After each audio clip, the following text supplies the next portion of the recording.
आदरणीय मेरे प्रिय दोस्तों और भक्तों, आपके समक्ष माँ काली के दूसरे रूप यानी कि तारा के बारे में यह वृत्तांत रखने वाला हूँ।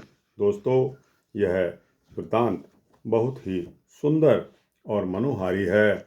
लगभग 5-7 मिनट का होने वाला यह वृत्तांत है। अतः आपसे विनती है कि माता तारा के वृत्तांत को सुनने के लिए अंत तक बने रहें। आपको स्वयं पता लगेगा कि भगवती काली को ही नील रूपा होने के कारण तारा भी क्यों कहा गया है। तो दोस्तों, बने रहिए इस वृत्तांत के अंत तक।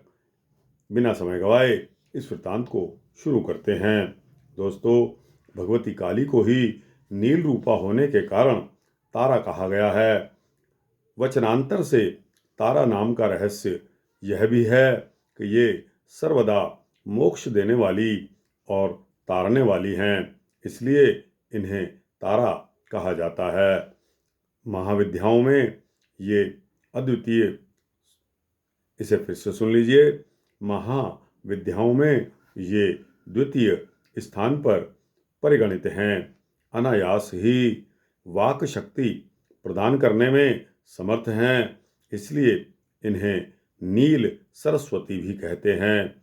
भयंकर विपत्तियों से भक्तों की रक्षा करती हैं, इसलिए उग्र तारा हैं। बृहनील तंत्र आदि ग्रंथों में भगवती तारा के स्वरूप की विशेष चर्चा है।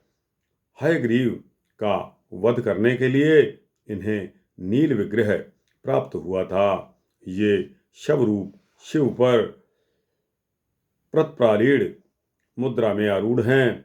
भगवती तारा नील वर्ण वाली, नील कमलों के समान 3 नेत्रों वाली तथा हाथों में कैंची, कपाल, कमल और खड्ग धारण करने वाली हैं।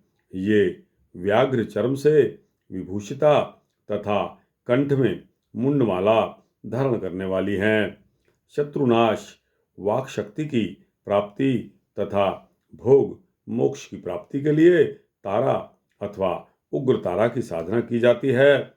रात्रि देवी की स्वरूपा शक्ति तारा महाविद्याओं में अद्भुत प्रभावशाली और सिद्धि की अधिष्ठात्री देवी कही गई हैं। भगवती तारा के 3 रूप हैं, तारा, एक जटा और नील सरस्वती। तीनों रूपों के रहस्य, कार्यकलाप तथा ध्यान परस्पर भिन्न हैं, किंतु भिन्न होते हुए सबकी शक्ति समान और एक ही है। भगवती तारा की उपासना मुख्य रूप से तंत्रोक्त पद्धति से होती है, जिसे अगमोक्त पद्धति भी कहते हैं। इनकी उपासना से सामान्य व्यक्ति भी बृहस्पति के समान विद्वान हो जाता है। भारत में सर्वप्रथम महर्षि वशिष्ठ ने तारा जी की आराधना की थी, इसलिए तारा को वशिष्ठ राधिता तारा भी कहा जाता है। वशिष्ठ जी ने पहले भगवती तारा जी की आराधना वैदिक रीति से करनी प्रारंभ की, जो कि सफल न हो सकी।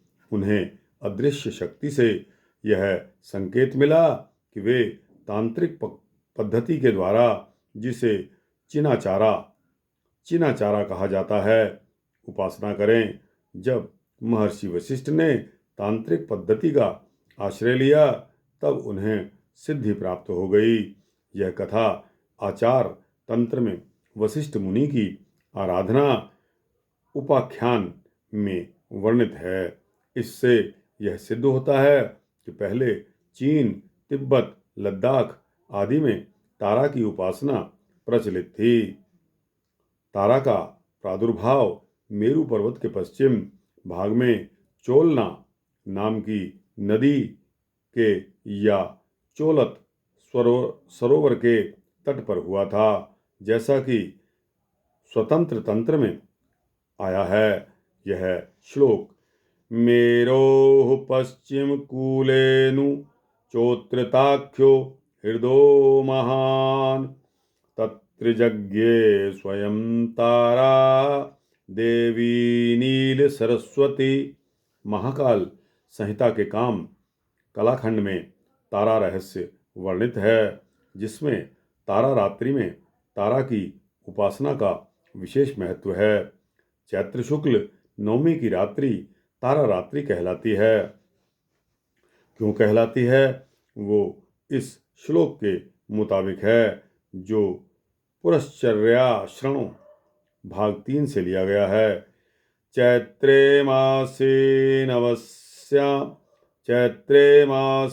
नवम्या तु शुक्ल पक्षे तु भूपते क्रोधरात्रिर्महेशानि तारारूपा भविष्यति। बिहार के सहरसा जिले में प्रसिद्ध महिषी ग्राम में उग्रतारा का सिद्धपीठ विद्यमान है। यहाँ तारा एक जटा तथा नील सरस्वती की तीनों मूर्तियां एक साथ स्थापित हैं। मध्य में बड़ी मूर्ति तथा दोनों तरफ छोटी मूर्तियां हैं। यह कहा जाता है कि महर्षि वशिष्ठ ने यहीं तारा की उपासना करके सिद्धि प्राप्त की थी। तंत्र शास्त्र के प्रसिद्ध ग्रंथ महाकाल संहिता के गुह्यकाली खंड में महाविद्याओं की उपासना का विस्तृत वर्णन है। उसके अनुसार तारा का रहस्य अत्यंत चमत्कारजनक है। तो दोस्तों, माता तारा का यह वृत्तांत मैंने आपको गीता प्रेस गोरखपुर द्वारा प्रकाशित श्री हरि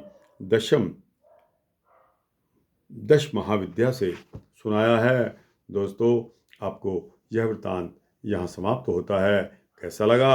अच्छा लगा हो तो इसको लाइक और शेयर करते हुए अपने दोस्तों, मित्रों, भक्तों, जिज्ञासुओं को पहुँचाना। कमेंट सेक्शन में जाकर अपनी राय अवश्य देना। और दोस्तों, इस चैनल को सब्सक्राइब कर देंगे तो आपको इसी तरह के सूक्ष्म भक्ति वृत्तांत मिलते रहेंगे। जय माता तारा की। हर हर महादेव।